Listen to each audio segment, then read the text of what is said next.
All right. Well, this is CS50 Tech Talk. Thank you all so much for coming. So about a week ago, we circulated the Google form, as you might have seen, at 10:52 a.m. And by like 11:52 a.m., we had 100 RSVPs, which I think is sort of testament to just how much interest there is in this world of AI and OpenAI and GPT, Chat GPT, and the like. And in fact, if you're sort of generally familiar with what everyone's talking about, but you haven't tried it yourself, like this is the URL at which you can try out this tool that you've probably heard about, Chat GPT.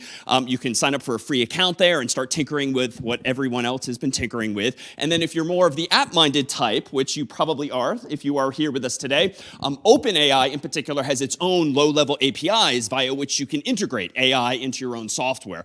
But, of course, as is the case in computer science, there's all the more abstractions and services that have been built on top of these technologies. And we're so happy today to be joined by our friends from McGill University and Steamship, Sil and Ted, from whom you'll hear in just a moment, to speak to us about how they are making it easier to build, to deploy, to share applications using some of these very same technologies. So our thanks to them for hosting today, our friends at Plimpton, Jenny Lee, and alumna who's here with us today. But without further ado, allow me to turn things over to Ted and Sil, and pizza will be served shortly after 1 p.m. outside.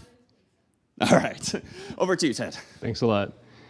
Hey everybody, it's great to be here. I think we've got a really good talk for you today. Sil's going to provide some research grounding into how it all works, what's going inside the brain of GPT as well as other language models. And then I'll show you some examples that we're seeing on the ground of how people are building apps and what apps tend to work in the real world. So our perspective is we're building AWS for AI apps. So we get to talk to a lot of the makers who are building and deploying their apps, and through that, see both the experimental end of the spectrum and also see what kinds of apps are getting pushed out there and turned into companies, turned into side projects.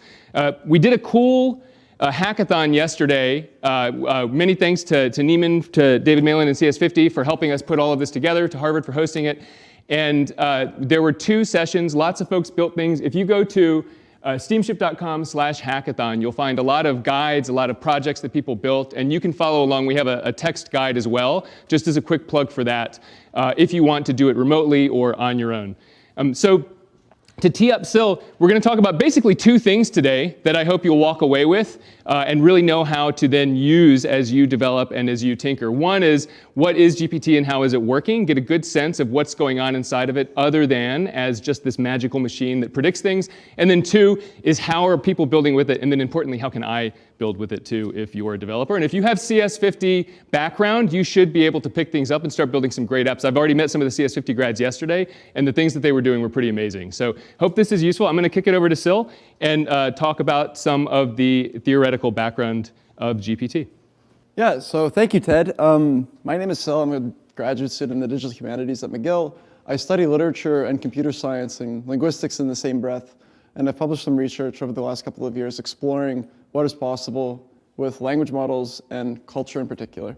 And my half, or whatever, of the presentation is to describe to you what is GPT. That's really difficult to explain in 15 minutes. And there are even a lot of things that we don't know. But a good way to approach that is to first consider all the things that people call GPT by, or descriptors. So you can call them large language models. You can call them universal approximators from computer science. You can say that it is a generative AI. We know that they are neural networks. We know that it is an artificial intelligence. To some, it's a simulator of culture. To others, it just predicts text. It's also a writing assistant. If you've ever used Chat GPT, you can plug in a bit of your essay, get some feedback. It's amazing for that. It's a content generator. People use it to do copywriting, Jasper.ai, pseudo-write, etc. It's an agent. So the really hot thing right now, if you might have seen it on Twitter, AutoGPT, Baby AGI, people are giving these things tools and letting them run a little bit free in the wild to interact with the world, computers, etc. We use them as chatbots, obviously, and the actual architecture is a transformer. So there's lots of ways to describe GPT. And any other one of them is a really perfectly adequate way to begin the conversation. But for our purposes, we can think of it as a large language model, and more specifically, a language model. And a language model is a model of language, if you allow me the tautology, but really what it does is it produces a probability distribution over some vocabulary.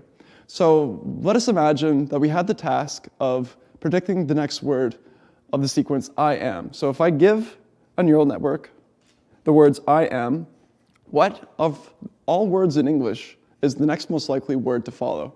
that, at its very core, is what GPT is trained to answer. And how it does it is it has a vocabulary of 50,000 words, and it knows, roughly, given the entire internet, which words are likely to follow other words of those 50,000 in some sequence, up to 2,000 words, up to 4,000, up to 8,000, and now up to 32,000 with GPT-4. So you give it a sequence, here I am, and over the vocabulary of 50,000 words, it gives you the likelihood of every single word that follows. So here it's I am, perhaps the word happy is fairly frequent, so we'll get that a high probability if we look at all words, all utterances of English. It might be I am sad, maybe that's a little bit less probable. I am school, that really should be at the end because I don't think anybody would ever say that. I am Bjork, that's a little bit, it's not very probable, but it's less probable than happy, sad, but there's still some probability attached to it. And when we say it's probable, that's literally a percentage. That's like happy follows I am maybe like 5% of the time. Sad follows I am maybe 2% of the time, or whatever. So for every word that we give GPT, it tries to predict what the next word is across 50,000 words, and it gives every single one of those 50,000 words a number that reflects how probable it is. And the really magical thing that happens is you can generate new text. So if you give GPT, I am, and it predicts happy as being the most probable word over 50,000, you can then append it to I am. So now you say, I am happy, and you feed it into the model again. You sample another word, you feed it into the model again, and again, and again, and again. And there's lots of different ways that I am happy, I am sad can go. And you add a little bit of randomness, and all of a sudden you have a language model that can write essays, that can talk, and a whole lot of things, which is really unexpected and something that we didn't predict even 5 years ago. So this is all relevant. And if we move on, as we scale up the model and we give it more compute, in 2012, AlexNet came out, and we figured out we can give the model, we can run the model on GPUs. So we can speed up the process. We can give the model lots of information downloaded from the internet, and it learns more and more and more. And the probabilities that it gives you get better as it sees more examples of English on the internet. So we have to train the model to be really large, really wide, and we have to train it for a really long time. And as we do that, the model gets more and more better and expressive and capable, and it also gets a little bit intelligent, and for reasons we don't understand.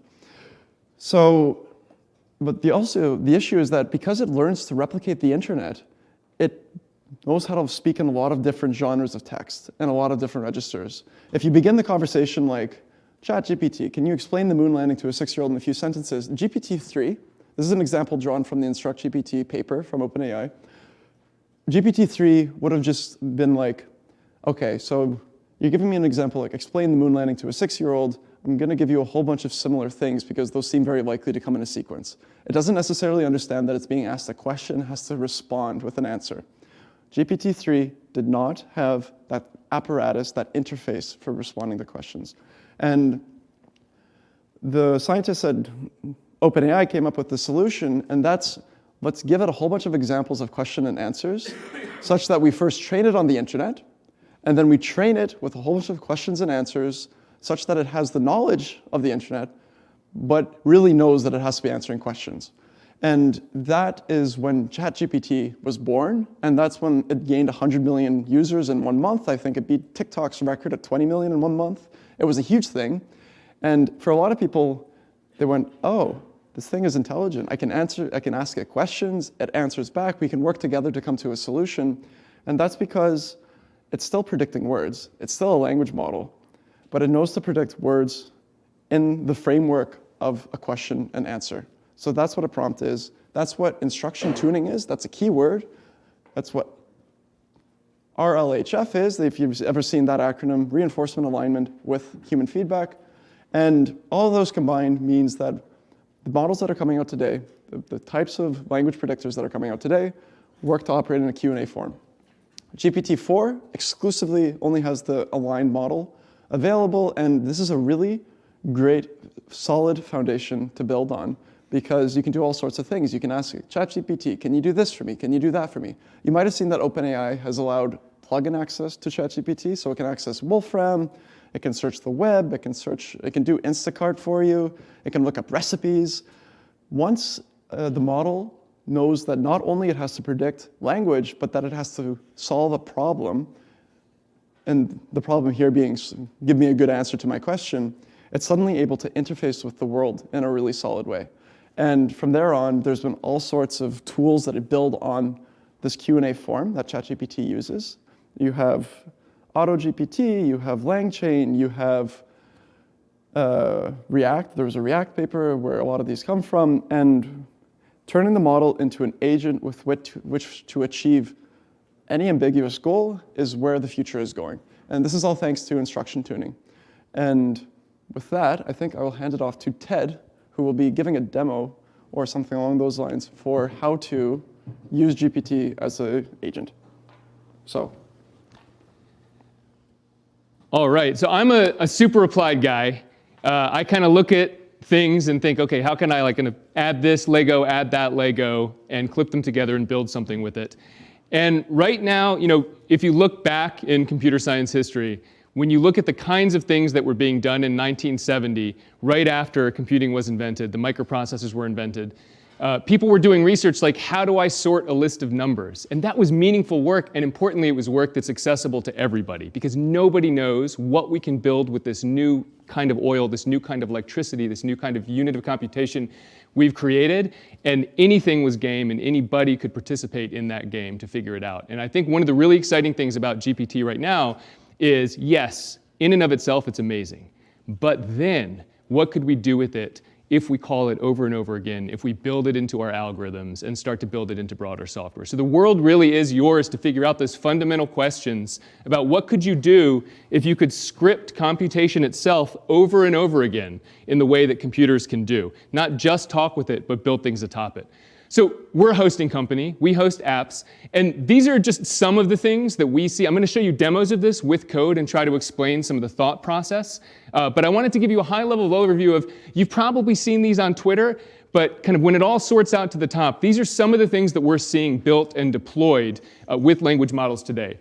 Companionship, that's everything from I need a friend to I need a friend with a purpose. I want a coach. I want somebody to tell me, go to the gym and do these exercises. I want somebody to help me study a foreign language. Question answering. This is a big one. This is everything from your newsroom, having a Slack bot that helps assist you. Does this article conform to the style guidelines of our newsroom, all the way through to, I need help on my homework, or hey, I have some questions that I want you to ask Wikipedia, combine it with something else, synthesize the answer, and give it to me.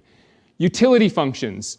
I would describe this as there's a large set of things for which human beings can do them, if only, or computers could do them if only they had access to language computation, language knowledge. An example of this would be, read every tweet on Twitter, tell me the ones I should read.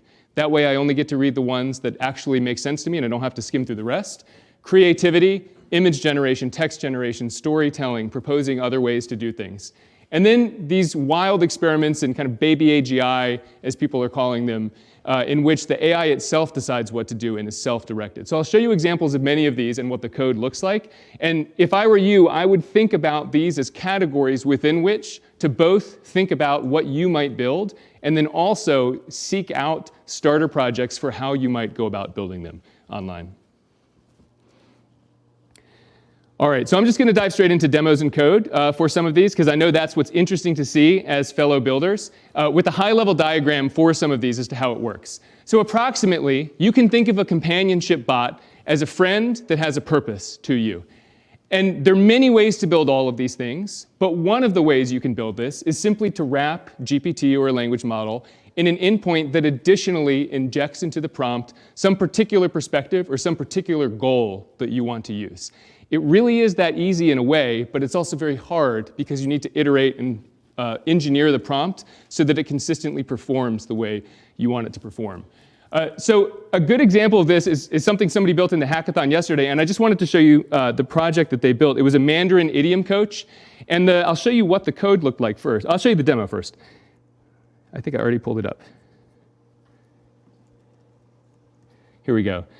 So the buddy that this person wanted to create was a friend that if you gave it a particular problem you were having, it would pick a Chinese idiom, a 4-character chengyu, that described poetically, like here's a particular way you could say this, and it would tell it to her. So that the person who built this was studying Chinese, and she wanted to learn more about it.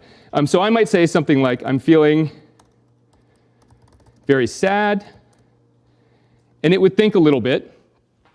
And if everything's up and running, it will generate one of these 4-character phrases, and it will respond to it with an example. Now, I don't know if this is correct or not. So if somebody can call me out if this is actually incorrect, please call me out. And it will then finish up with something encouraging, saying, hey, you can do it. I know this is hard. Keep going. So let me show you how they built this. And I pulled up the code right here. So this was the particular starter replet that folks were using in the hackathon yesterday. And we pulled things up into basically, you have a wrapper around GPT. And there's many things you could do, but we're going to make it easy for you to do 2 things. One of them is to inject some personality into the prompt. And I'll explain what the prompt is in a second. And then the second is add tools that might go out and do a particular thing. Search the web, or generate an image, or add something to a database, or fetch something from a database. So having done that, now you have something more than GPT. Now you have GPT, which we all know what it is and how we can interact with it, but you've also added a particular lens through which it's talking to you and potentially some tools. So this particular Chinese tutor, all it took to build that was 4 lines. So here's a question that I think is frying the minds of everybody in the industry right now. So is this something that we'll all do casually? And nobody really knows. Will we just all say in the future to the LLM, hey, for the next 5 minutes, please talk like a teacher? And maybe. But also, definitely in the meantime, and maybe in the future, it makes sense to wrap up these personalized endpoints so that when I'm talking to GPT, I'm not just talking to GPT. I have a whole army of different buddies, of different companions that I can talk to. They're kind of human and kind of talk to me interactively, but because I've preloaded them with, hey, by the way, you, particular, I want you to be a kind, helpful Chinese teacher that responds to every situation by explaining the Chengyu that fits it. Speak in English and explain the Chengyu and its meaning. Then provide a note of encouragement about learning language. And so just adding something like that, even if you're a non-programmer, you can just type deploy, and it'll pop it up to the web. It'll take it over to a Telegram bot that then you can even interact with, hey, I'm feeling too busy, and interact with it over Telegram, over the web. And this is the kind of thing that's now within reach for everybody from a CS 101 grad, sorry, I'm using the general purpose framing, all the way through to professionals in the industry that you can do just with a little bit of manipulation on top of sort of this raw unit of conversation and intelligence. So companionship is one of the first common types of apps that we're seeing. So a second kind of app that we're seeing, and this blew up, if for those of you who are on kind of Twitter followers, this blew up, I think, the last few months, is question answering. And I want to unpack a couple of different ways this can work, because I know many of you have probably already tried to build some of these kinds of apps. There's a couple of different ways that it works. The general framework is a user queries GPT, and maybe it has general purpose knowledge, maybe it doesn't have general purpose knowledge, but what you want it to say back to you is something specific about an article you wrote, or something specific about your course syllabus, or something specific about a particular set of documents from the United Nations on a particular topic.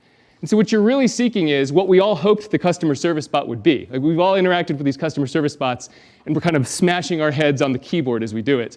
But pretty soon, we're going to start to see very high fidelity bots that interact with us comfortably.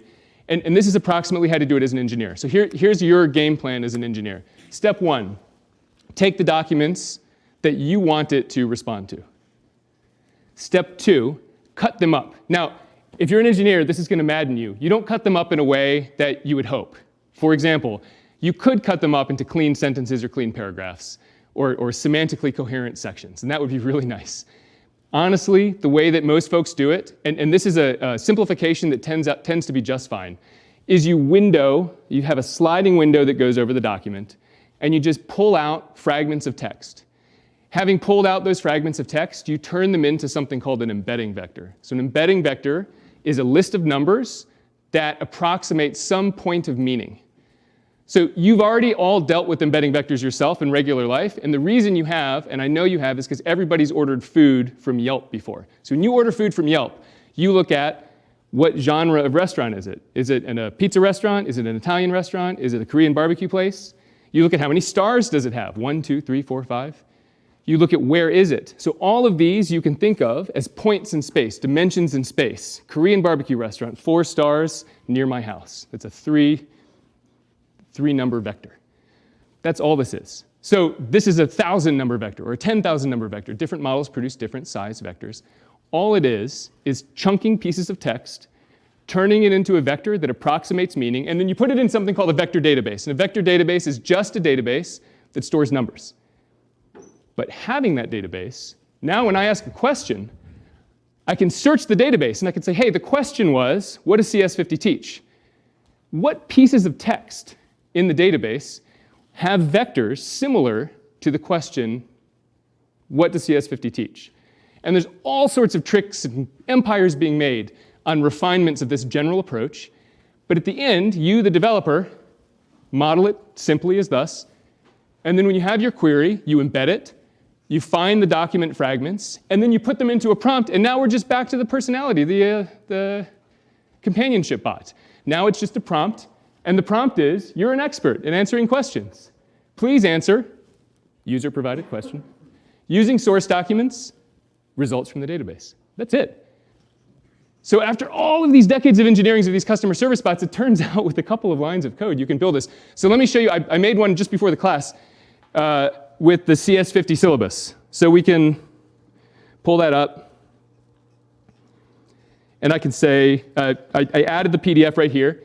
So I searched, apologies, I don't know if it's an accurate or recent syllabus. I just searched the web for CS50 syllabus PDF. I put the URL in here. It loaded it into here. This is just like a 100-line piece of code deployed that will now let me talk to it. And I can say, what will CS50 teach me? So under the hood now, what's happening is exactly what that slide just showed you. It takes that question, what will CS50 teach me? It turns it into a vector. That vector approximates, without exactly representing, the meaning of that question. It looks into a vector database that Steamship hosts of fragments from that PDF, and then it pulls out a document and then passes it to a prompt that says, hey, you're an expert at answering questions. Someone has asked you, what does CS50 teach? Please answer it using only the source documents and source materials I've provided. Now, those source materials are dynamically loaded into the prompt. It's just basic prompt engineering. And I want to keep harping back onto that. What's amazing about right now as builders is that so many things just boil down to very creative, tactical rearrangement of prompts and then using those over and over again in an algorithm and putting that into software. So the result, and again, it could be lying, it could be making things up, it could be hallucinating, is CS50 will teach students how to think algorithmically and solve problems efficiently, focusing on topics such as abstraction, ... And then it returns the source document from which it was found. So this is another big category of which there are tons of potential applications because you can repeat for each context. You can create arbitrarily many of these once it's software, because once it's software, you can just repeat it over and over again. So for your dorm, for your club, for your Slack, for your Telegram, you can start to begin putting pieces of information in and then responding to it. And it doesn't have to be documents. You can also load it straight into the prompt. I think I have it pulled up here. And if I don't, I'll just skip it. Oh, here we go. One other way you can do question answering, because I think it's healthy to always encourage the simplest possible approach to something. You don't need to engineer this giant system. It's great to have a database. It's great to use embeddings. It's great to use this big approach. It's fancy, it scales. You can do a lot of things. But you can also get away with a lot by just pushing it all into a prompt. And as an engineer, Ines, one of our team who's here, always says, like, engineers should aspire to be lazy. And I couldn't agree more.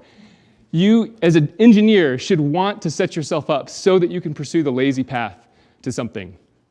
So here's how you might do the equivalent of a question answering system with a prompt alone. Let's say you have 30 friends, and each friend is good at a particular thing, or you can, this is isomorphic to many other problems. You can simply just say, hey, I know certain things. Here's the things I know. A user's going to ask me something. How should we respond? And then you load that into an agent. That agent has access to GPT. You can ship deploy it. And now you've got a bot that you can connect to Telegram, you can connect to Slack, and that bot, now it won't always give you the right answer, because at a certain level we can't control the variance of the model underneath, but it will tend to answer with respect to this list, and the degree to which it tends to is to a certain extent something that both industry is working on to just give everybody as a capacity, but also you doing prompt engineering to tighten up the error bars on it. So I'll show you just a few more examples, and then in about 8 minutes, I'll turn it over to questions, because I'm sure you've got a lot about how to build things. So just to give you a sense of where we are. This is one, I don't have a demo for you, but if you were to come to me and you were to say, Ted, I want a weekend hustle, man. What should I build? Holy moly. There are a set of applications that I would describe as utility functions. I don't like that name, because it doesn't sound exciting, and this is really exciting. And it's low-hanging fruits that automate tasks that require basic language understanding. So examples for this are generate a unit test. I don't know how many of you have ever been writing tests and you're just like, oh, come on, I can get through this. I can get through this. If you're a person who likes writing tests, you're a lucky individual. Looking up the documentation for a function, rewriting a function, making something conform to your company guidelines, doing a brand check. All of these things are things that are kind of relatively context-free operations or scoped context operations on a piece of information that requires linguistic understanding. And really, you can think of them as something that is now available to you as a software builder, as a weekend project builder, as a startup builder, and you just have to build the interface around it and present it to other people in a context in which it's meaningful for them to consume. And so the space of this is extraordinary. I mean, it's the space of all human endeavor now with this new tool, I think is the way to think about it. People often joke about how when you're building a company, when you're building a project, you don't want to start with the hammer because you want to start with the problem instead. And it's generally true, but my God, like we've just got a really cool new hammer. And to a certain extent, I would encourage you to at least casually on the weekends run around and hit stuff with it and see what can happen from a builder's, from a tinkerer's, from an experimentalist's point of view. And then the final one is creativity. This is another huge mega app. Now, I'm primarily live in the text world, and so I'm going to talk about text-based things. I think so far this has mostly been growing in the imagery world because we're such visual creatures, and the images you can generate are just staggering with AI. It certainly brings up a lot of questions, too, around IP and artistic style. But the template for this, if you're a builder, that we're seeing in the wild is approximately the following. And the thing I want to point out is domain knowledge here. This is really the purpose of this slide, is to touch on the importance of the domain knowledge. So many people approximately find the creative process as follows. Come up with a big idea, over-generate possibilities, edit down what you over-generated, repeat. Right? Like anybody who's been a writer knows when you write way too much, and then you have to delete lots of it. And then you revise and you write way too much, and you have to delete lots of it. This particular task is fantastic for AI. One of the reasons it's fantastic for AI is because it allows the AI to be wrong. You know, you've pre-agreed you're going to delete lots of it. And so if you pre-agree, hey, I'm just going to generate 5 possibilities of the story I might tell, 5 possibilities of the advertising headline, 5 possibilities of what I might write my thesis on. You pre-agreed, it's okay if it's a little wrong because you are going to be the editor that steps in. And here's the thing that you really should bring to the table is don't think about this as a technical activity. Think about this as your opportunity not to put GPT in charge. Instead, for you to grasp the steering wheel tighter, I think, at least, in Python, or the language you're using to program, because you have the domain knowledge to wield GPT in the generation of those. So let me show you an example of what I mean by that. So this is a cool app that someone created for the Writing Atlas project. So Writing Atlas is a set of short stories, and you can think of it as Goodreads for short stories. So you can go in here, you can browse different stories. And this was something somebody created where you can type in a story description that you like. And this is going to take about a minute to generate, so I'm going to talk while it's generating. And while while it's working, what it's doing, and I'll show you the code in a second, is it's searching through the collection of stories for similar stories, and here's where the domain knowledge part comes in. Then it uses GPT to look at what it was that you wanted and use knowledge of how an editor, how a bookseller thinks to generate a set of suggestions specifically through the lens of that perspective, with the goal of writing that beautiful handwritten note that we sometimes see in a local bookstore tacked on underneath a book. And so it doesn't just say, hey, you might like this, here's a general purpose reason why you might like this, but specifically, here's why you might like this with respect to what you gave it. It's either stalling out or it's taking a long time. Oh, there we go. So here's its suggestions. And in particular, these are things that only a human could know, at least for now. Two humans, specifically. The human who said they wanted to read a story, that's the text that came in, and then the human who added domain knowledge to script a sequence of interactions with the language model so that you could provide very targeted reasoning over something that was informed by that domain knowledge. So for these utility apps, bring your domain knowledge. Let me actually show you how this looks in code, because I think it's useful to see how simple and accessible this is. This is really a set of prompts. So why might they like a particular location? Well, here's the prompt that did that. This is an open source project. And it has a bunch of examples, and then it says, well, here's the one that we're interested in. Here's the audience. Here's a couple of examples of why might people like a particular thing in terms of audience. It's just another prompt.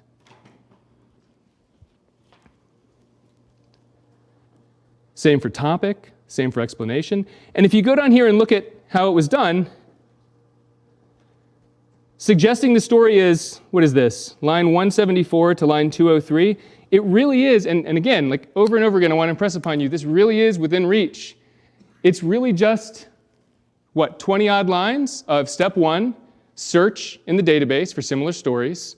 Step 2, given that I have similar stories, pull out the data.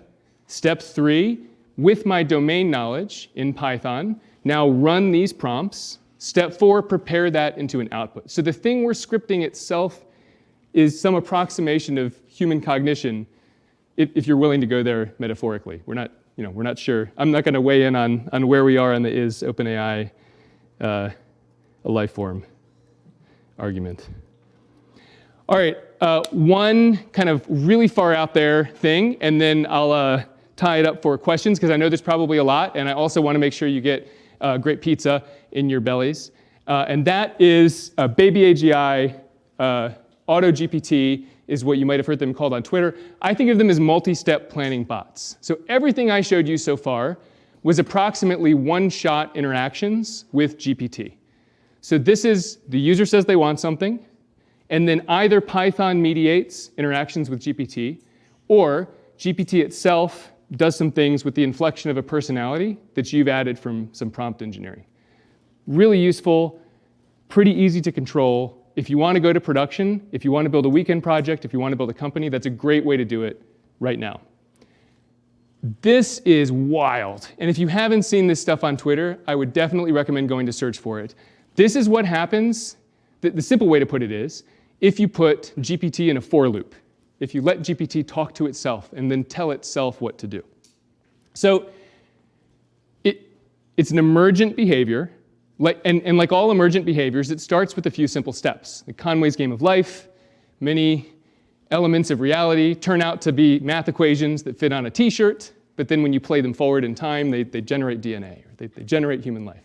So this is approximately step 1, take a human objective. Step 2, your first task is to write yourself a list of steps. And here's the critical part, repeat. Now do the list of steps. Now you have to embody your agent with the ability to do things. So it's really only limited to do what you give it the tools to do and what it has the skills to do.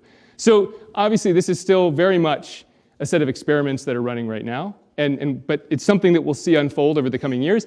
And this is the scenario in which Python stops becoming so important, because we've given it the ability to actually self-direct what it's doing. And then it finally gives you a result. And I want to give you an example still of just, again, impressing upon you how much of this is prompt engineering, which is wild, how little code this is. Let me show you what baby AGI looks like. So here is a baby AGI that you can connect to Telegram. And this is an agent that has two tools. So I haven't explained to you what an agent is. I haven't explained to you what tools are. I'll give you a quick one-sentence description. An agent is just a word to mean GPT plus some bigger body in which it's living. Maybe that body has a personality. Maybe it has tools. Maybe it has Python mediating its experience with other things. Tools are simply ways in which the agent can choose to do things. Like imagine if GPT could say, order a pizza. And instead of you seeing the text, order a pizza, that caused the pizza to be ordered. That's a tool. So these are two tools it has. One tool is generate a to-do list. One tool is do a search on the web. And then down here, it has a prompt saying, hey, your goal is to build a task list and then do that task list. And then this is just placed into a harness that does it over and over again. So after the next task, kind of unqueue the results of that task and keep it going. And so in doing that, you get this kick-started loop, where essentially you kickstart it, and then the agent is talking to itself. So this, unless I'm wrong, I don't think this has yet reached production in terms of what we're seeing in the field of how people are deploying software. But if you want to dive into sort of the wildest part of experimentation, this is definitely one of the places you can start, and it's really within reach. All you have to do is download one of the starter projects for it, and you can kind of see right in the prompting, here's how you kickstart that process of iteration.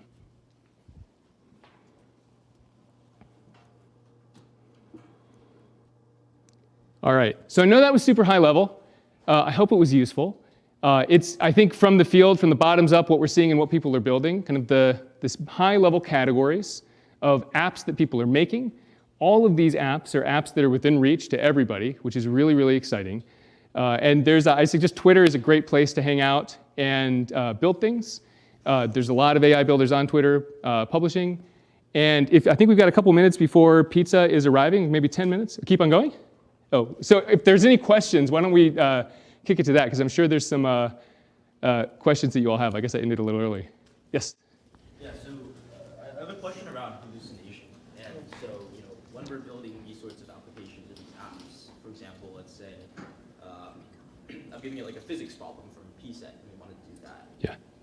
And it's 40% of the time just wrong. Yeah. Do you have any actionable recommendations that we as developers should be doing to make it hallucinate less, or maybe even things that OpenAI on the back end should be doing to reduce hallucinations? Would it be something where you use RLHF?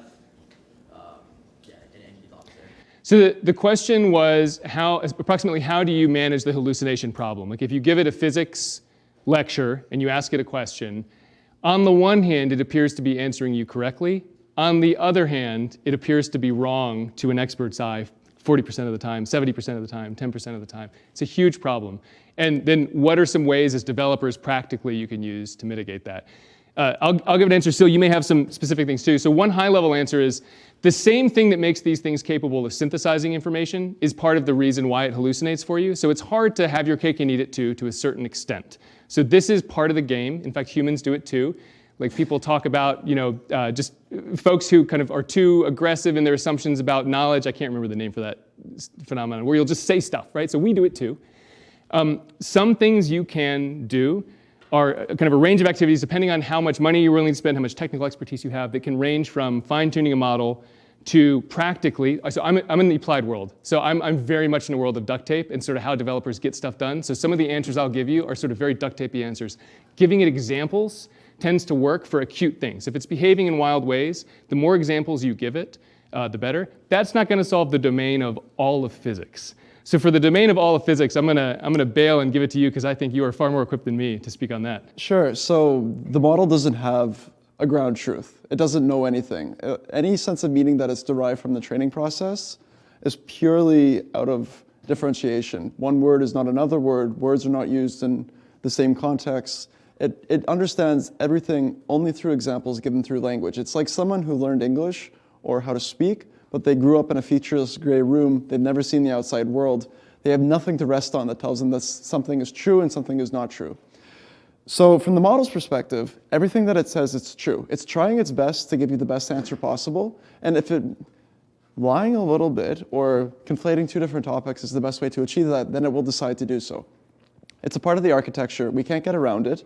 There are a number of cheap tricks that surprisingly get it to confabulate or hallucinate less. One of them includes, recently there was a paper that's a little funny. If you get it to prepend to its answer, my best guess is, that will actually improve or reduce hallucinations by about 80%. So clearly it has some sense that some things are true and other things are not, but we're not quite sure what that is. To add on to what Ted was saying, a few cheap things you can do include letting it Google or Bing, as in Bing Chat, what they're doing, it cites this information, asking it to make sure its own response is good. If you've ever had Chat GPT generate a program, there's some kind of problem, and you ask Chat GPT, I think there's a mistake. Often it'll locate the mistake itself. Why it didn't produce the right answer at the very beginning, we're still not sure, but we're moving in the direction of reducing hallucinations. Now, with respect to physics, you're going to have to give it an external database to rest on, because internally, for really, really domain-specific knowledge, it's not going to be as deterministic as one would like. These things work in continuous spaces. These things, they don't know what is wrong, what is true, and as a result, we have to give it tools. So everything that Ted demoed today is really striving at reducing hallucinations, actually, really, and giving it more abilities. I hope that answers your question. Yeah.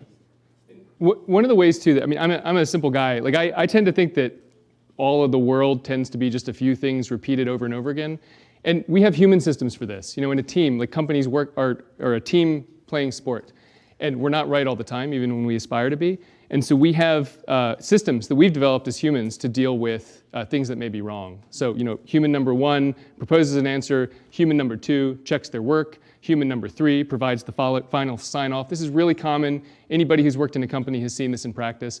The interesting thing about the state of software right now, we tend to be in this mode in which we're just talking to GPT as one entity. But once we start thinking in terms of teams, so to speak, where each team member is its own agent with its own set of objectives and skills, I suspect we're going to start seeing a programming model in which the way to solve this might not necessarily be make a single brain smarter, but instead be draw upon the collective intelligence of multiple software agents, each playing a role. And I think that would certainly follow the human pattern of how we deal with this. To give it an analogy, space shuttles, things that go into space, spacecraft, they have to be good. If they're not good, people die. They have like no margin for error at all. And as a result, we over-engineer in those systems. Most spacecraft have 3 computers, and they all have to agree in unison on a particular step to go forward. If one does not agree, then they recalculate until they arrive at something. The good thing is that hallucinations are generally not a systemic problem in terms of its knowledge. It's often a one-off. The model, something tripped it up, and it just produced a hallucination in that one instance. So if there's 3 models working in unison, just as Ted is saying, that will, generally speaking, improve your success. Yes, sir. A number of the examples you show have assertions like, you are an engineer, you are an AI, you are a teacher. Yeah. What's the mechanism by which that influences this computation of probabilities? Sure. I'm going to give you what might be an unsatisfying answer, which is it tends to work.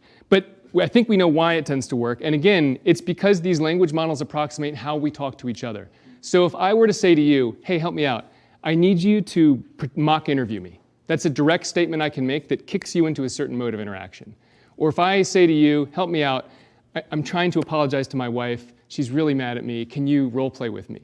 That kicks you into another mode of interaction. And so it's really just a shorthand that people have found to kick the agent in, to kick the LLM into a certain mode of interaction that tends to work in the way that I, as a software developer, am hoping it would work.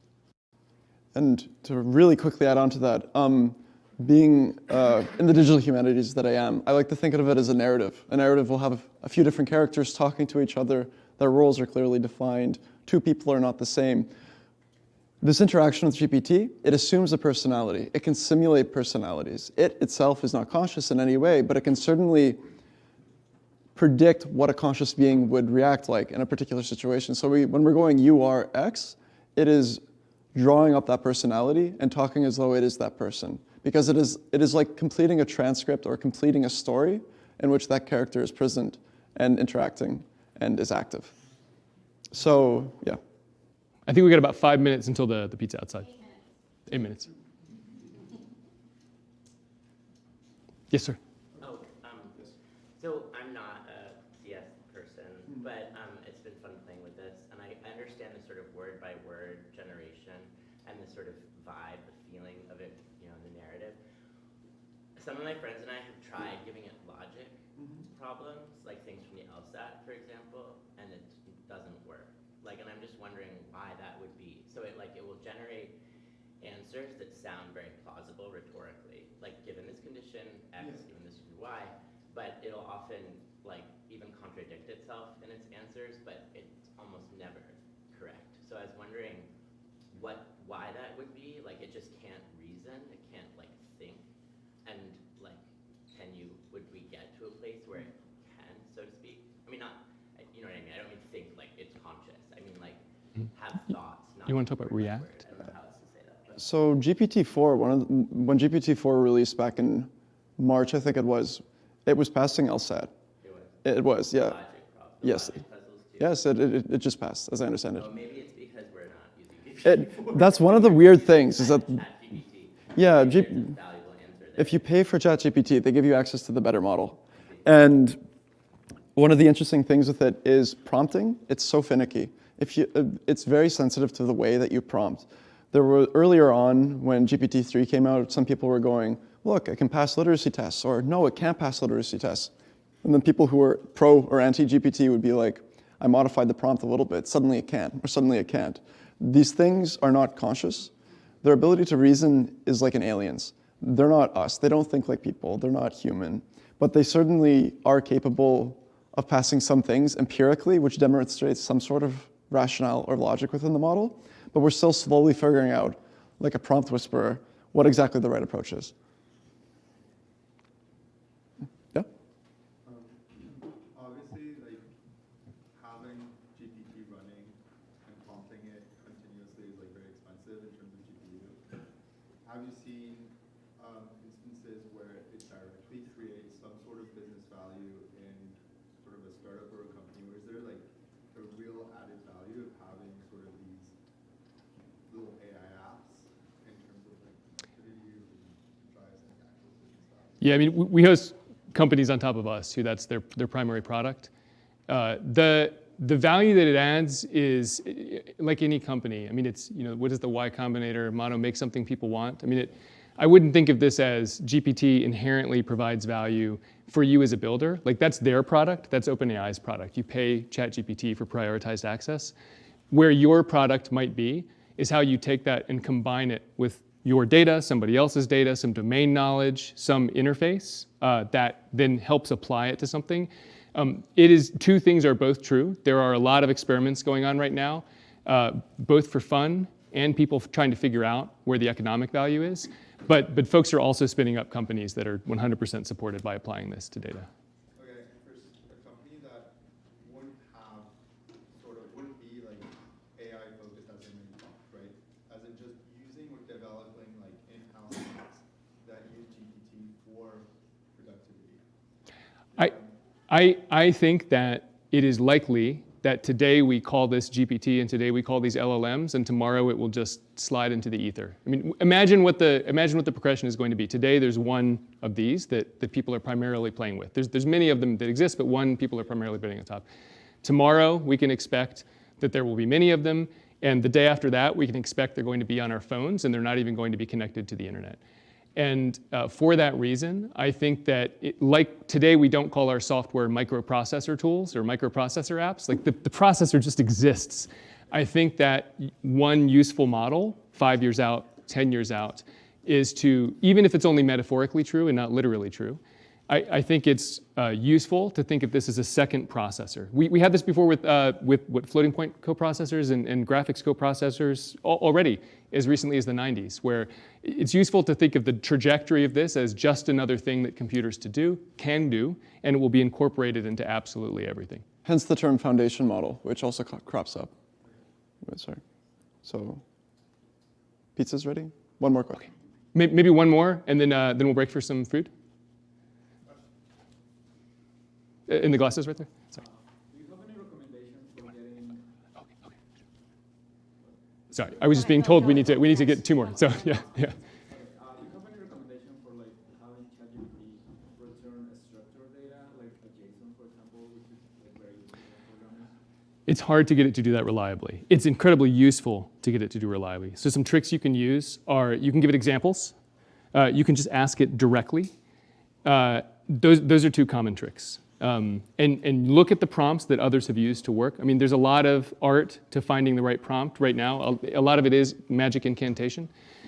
Another thing you can do is post-process it so that you can do some checking and you can have a happy path in which it's a one shot and you get your answer, and then a sad path in which maybe you fall back on other prompts. So then you're going for the diversity of approach where it's fast by default, it's slow but ultimately converging upon higher likelihood of success if it fails. And then something that I'm sure we'll see people do later on is fine-tune instruction tuning style models, which are more likely to respond with a computer parsable output. So I guess one last question. Sure. So you talked a couple of things. One is you talked about domain expertise here, and you're encoding a bunch of domain expertise in terms of the prompts that you're putting there. What is that? Where do those prompts end up? Do those prompts end up back in the Chat GPT model? Yeah. And is there a privacy issue associated with that? That's a great question. So the question was, and I apologize, I just realized we haven't been repeating all the questions for the YouTube listeners, so I'm sorry for the folks on YouTube if you weren't able to hear some of the questions. The question was, what are the privacy implications of some of these prompts? If one of the messages is, so much depends upon your prompt and the fine-tuning of this prompt, what does that mean with respect to my IP? Maybe the prompt is my business. I can't offer you the exact answer, but I can paint for you what approximately the landscape looks like. So in all of software, and so too with AI, what we see is there are the SaaS companies where you're using somebody else's API and you're trusting that their terms of service will be upheld. There's the set of companies in which they provide a model for hosting on one of the big cloud providers. And this is a version of the same thing, but I think with slightly different mechanics. This tends to be thought of as the enterprise version of software. And by and large, the industry has moved over the past 20 years from running my own servers to trusting that Microsoft or Amazon or Google can run servers for me. And they say it's my private server, even though I know they're running it, and I'm okay with that. And you've already started to see that Amazon with Hugging Face, Microsoft with OpenAI, Google too with their own version of Bard are going to do these, where you'll have the SaaS version, and then you'll also have the private VPC version. And then there's a third version that I think we haven't yet seen practically emerge, but this would be the maximalist, I want to make sure my IP is maximally safe version of events, in which you are running your own machines, you are running your own models.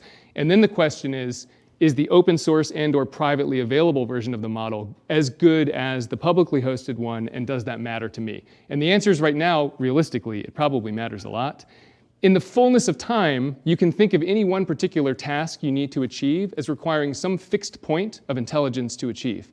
And so over time, what we'll see is the privately obtainable versions of these models will cross that threshold. And with respect to that one task, yeah, sure, use the open source version, run it on your own machine, but we'll also see the SaaS intelligence get smarter. It'll probably stay ahead. And then your question is, well, which one do I care more about?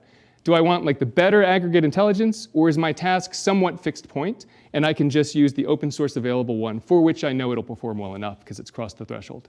So to answer your question specifically, yes, you might be glad to know ChatGPT recently updated their privacy policy to not use prompts for the training process. But up until now, everything went back into the bin to be trained on again. Okay, and that's just a fact. So I think pizza is now pizza time. Yay, okay. We're happy to talk about Q&As and everything else. Perfect.